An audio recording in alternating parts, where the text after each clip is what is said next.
നിങ്ങൾക്ക് കുറച്ച് നല്ല പാത്രത്തിൽ മിക്സ് ആക്കിക്കൂടെ, അല്ലെങ്കിൽ കൈമ ഗ്ലൗസ് ഇട്ടിട്ട് ചെയ്തൂടെ എന്നൊക്കെ ഞാൻ ഏത് വീഡിയോസ് പോസ്റ്റ് ചെയ്യുമ്പോഴും അതിന് താഴെ വരുന്ന കമൻറ്റാണ് കേട്ടോ. അപ്പോൾ ഞാൻ വിചാരിച്ചു ഇന്ന് ആ കമൻറ്റിനെ കുറിച്ച് സംസാരിക്കുക എന്നുള്ളത്.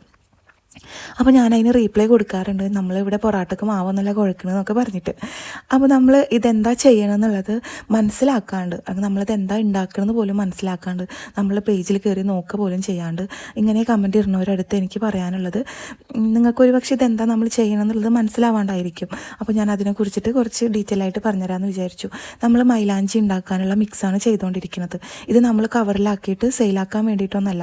ഈ മിക്സ് ചെയ്ത എല്ലാം കൂടി എടുത്തിട്ട് ഒരു പാത്രത്തിലിട്ടിട്ട് നമ്മൾ ഗ്യാസിൽ കയറ്റി വെച്ചിട്ട് നമ്മളത് കത്തിച്ചിട്ട് അതിൽ നിന്ന് കിട്ടുന്ന നീരാവി വെള്ളമാണ് നമ്മൾ നെയിൽ കോൺസിൻ്റെ ലിക്വിഡ്.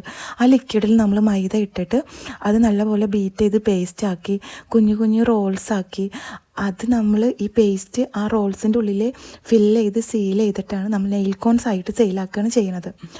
അപ്പോൾ ബാക്കി വരുന്ന ഈ പഞ്ചസാര കത്തിച്ച കരി നമ്മളെല്ലാം കളയാണ് ചെയ്യുക. അപ്പോൾ നിങ്ങളിങ്ങനെ കമൻറ്റ് ഇടുമ്പോൾ നമ്മൾ എന്താ ചെയ്യണം എന്നുള്ളത് മനസ്സിലാക്കുക. അപ്പോൾ അത്രയേ ഉള്ളൂ. ബൈ.